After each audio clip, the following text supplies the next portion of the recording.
Cake करताना येणाऱ्या अडचणी. केक कुकरला केलेला असू दे किंवा ओव्हनला केलेला असू दे. केकला जर असे क्रॅक्स जात असतील तर स्क्रीनवर दाखवल्याप्रमाणे केक असा सॉफ्ट न होता जर डेन्स होत असेल, कडक होत असेल, तर काय करायचंय? बॅटर सेमच आहे. फक्त हा जो डेन्स केक वाटत आहे ना, तर अशा कुठल्या चुका होतात, की त्या आपल्याला टाळायच्या आहेत. केकला अशी छान जाळी पडलेली एक सारखा केक तयार होण्यासाठी कुठल्या गोष्टी लक्षात ठेवायच्या आहेत, हे आपण या व्हिडिओमध्ये बघणार आहोत. चला तर व्हिडिओला सुरुवात करूया. इथं मी 1 कप रवा घेतलेला आहे. 250 mlचा कप वापरलेला आहे. रवा कच्चाच आहे आणि 0 नंबरचा रवा मी वापरलेला आहे. या केकसाठीचे सगळे मेजरमेंट मी डिस्क्रिप्शन बॉक्समध्ये व्यवस्थित देत आहे. मोठा रवा असला तरीसुद्धा चालेल. इथं मी रवा चाळून निवडून घेतलेला आहे आणि त्यामध्ये साखर घालून व्यवस्थित मिक्स करून घ्यायचं आहे. ज्या कपाने रवा घेतलेला आहे त्याच कपाने मी इथं दूध घेतलेलं आहे. दूध कोमट आहे. हा स्टीलचा कपसुद्धा 250 mlचाच आहे. दूध, साखर आणि रवा व्यवस्थित मिक्स करून घ्यायचा आहे. जर घाई असेल तर याच साखरेची पिठी साखर करून सुद्धा तुम्ही मिक्स केलं तरी चालेल. रवा, साखर, दूध मिक्स करून मी अर्धा तासासाठी झाकून ठेवलेलं आहे. आता अर्धा तासांनी बघूया.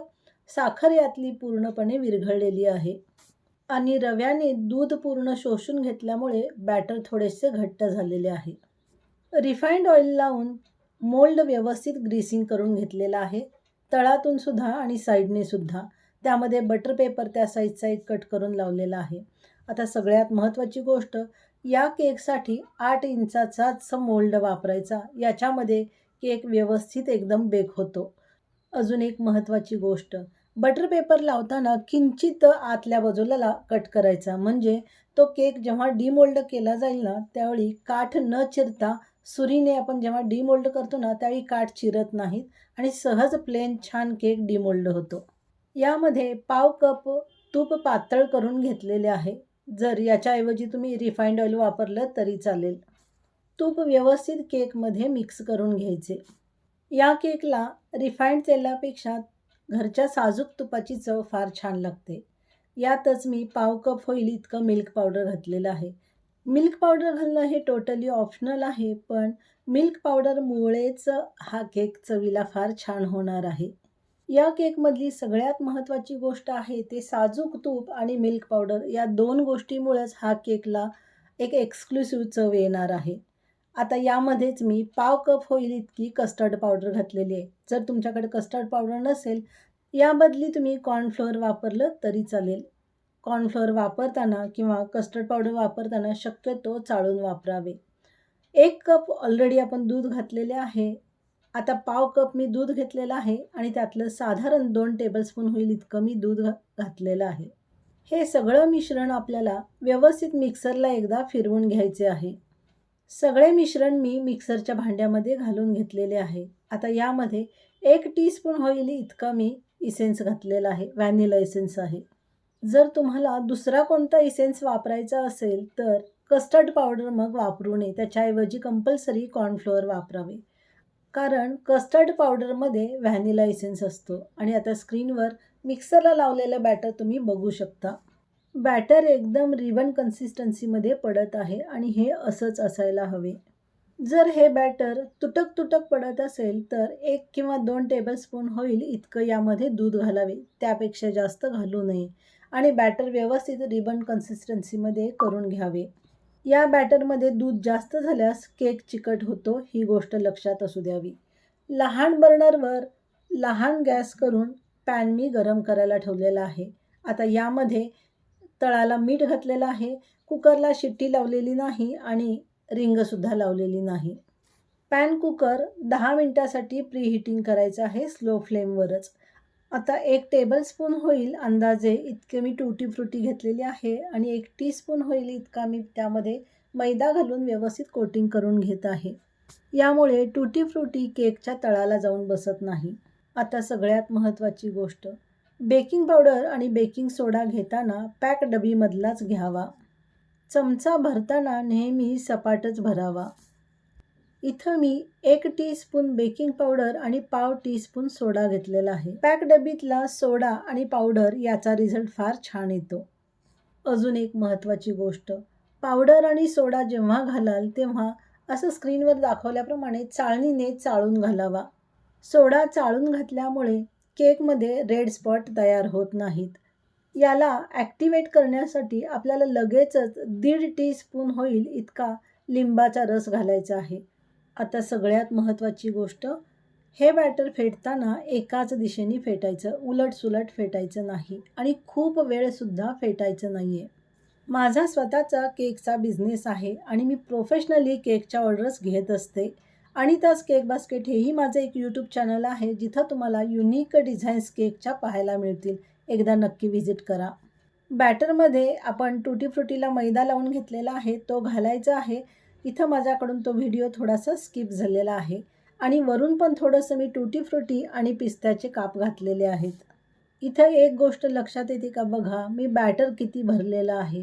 जर मोल्डमध्ये बॅटर जास्त भरलं तर मगाशी दाखवलं सुरुवातीला ना तसं केकला क्रॅक्स जातात आणि दुसरी गोष्ट केक फार डेन्स होतो. म्हणून मोल्डमध्ये कधीही प्रमाणापेक्षा जास्त बॅटर घालू नये. 15 मिनटं पॅन प्रीहीटिंग करून झालेलं आहे आणि मोल्ड लगेचच आपल्याला पॅनमध्ये ठेवायचं आहे.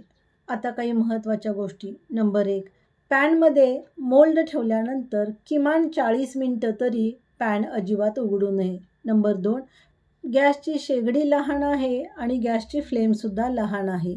नंबर 3, पॅनला रिंग आणि शिट्टी लावायची नाही. बरोबर 45 मिनिटांनी आता पॅन मी ओपन करत आहे. जर तुमच्याकडे असा कुकर पॅन नसेल तर तुम्ही कढईमध्ये किंवा पातेल्यात केक केला तरी चालेल. इथं आपला केक बेक झालेला आहे. हे ओळखायचं कसं, तर एक टूथपिक टाकून त्यामध्ये बघायचं. टूथपिक क्लीन आलेली आहे म्हणजे आपला केक व्यवस्थित बेक करून झालेला आहे. केक व्यवस्थित बेक झालेला आहे. हे साईडला जे ब्राउनिश कलर दिसत आहे ना, तेही एक सिंबल आहे की आपला केक व्यवस्थित बेक करून झालेला आहे. केक बेक झाल्यानंतर कधीही मोल्ड पॅनमध्ये जास्त वेळ ठेवू नये. लगेचच बाजूला काढून घ्यावा. गरम गरम केक कधीही डिमोल्ड करू नये. इथं केक कोमट झालेला आहे आणि सुरीने मी साईड सोडवून घेत आहे. आपण ग्रीसिंग केल्यामुळं केक व्यवस्थित लगेचच डिमोल्ड होतो. आपला केक व्यवस्थित बेक करून झालेला आहे. हा बटर पेपर लगेचच काढून घ्यावा. अजून केक गरम आहे म्हणून तो चिकटलेला आहे. थोडा थंड झाला की मॉइश्चर सुटून लगेचच हा पेपरसुद्धा बाजूला होतो. या केकला वरच्या बाजूला कुठंही क्रॅक्स गेलेले नाहीत, म्हणजे आपण या बॅटरसाठी जो मोल्डचा साईज वापरलेला आहे तो एकदम परफेक्ट आहे. केक कट करण्यासाठी मी काचेच्या डिशला थोडासा कर्व आहे म्हणून स्टीलचे ताट पालथे घालून त्यावर केक कट करत आहे. हा केक मी कट करून घेत आहे आणि स्क्रीनवर तुम्ही बघू शकता केकला किती सुरेख जाळी पडलेली आहे. स्क्रीनवर लक्ष राहू दे काही महत्त्वाच्या गोष्टी. जर प्रमाणापेक्षा जास्त बॅटर जर मोल्डमध्ये झालं तर केकला हमखास क्रॅक जातात आणि केक फार डेन्स किंवा घट्ट होतो. आणि या केकचा रिझल्ट तुमच्या समोर आहे. केक एकदम सॉफ्ट नरम झालेला आहे. फक्त तुम्ही जेव्हा केक बनवाल ना तेव्हा पूर्ण थंड झाल्याशिवाय केक कट करू नका, एक गोष्ट. आणि दुसरी गोष्ट, केकच्या स्लाईस करून झाल्यानंतर त्याला थोडंसं झाकून ठेवा म्हणजे केक एकदम नरम होतो. याच प्रमाणाने मी छोटा एक केक बनवलेला होता, त्याचा पण रिझल्ट तुम्हाला दाखवते. सेम याच प्रमाणाने अगदी सेम प्रोसिजरने 4-5 दिवसांपूर्वी मी मिस्टरांच्या बड्डेसाठी एक छोटा केक बनवलेला होता आणि त्याचा रिझल्टसुद्धा तुमच्यासमोर आहे. केक अतिशय नरम एकदम सॉफ्ट होतो.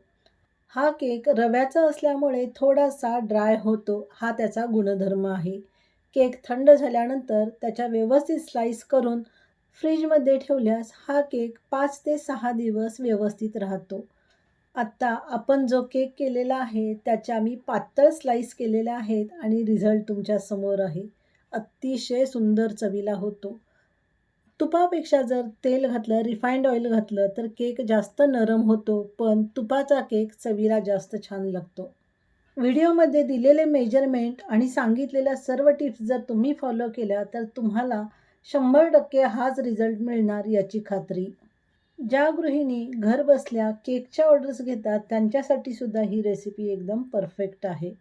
जर तुम्हाला माझ्या रेसिपी आवडत असतील तर माझ्या चॅनलला लाईक, शेअर आणि सबस्क्राईब करायला अजिबात विसरू नका.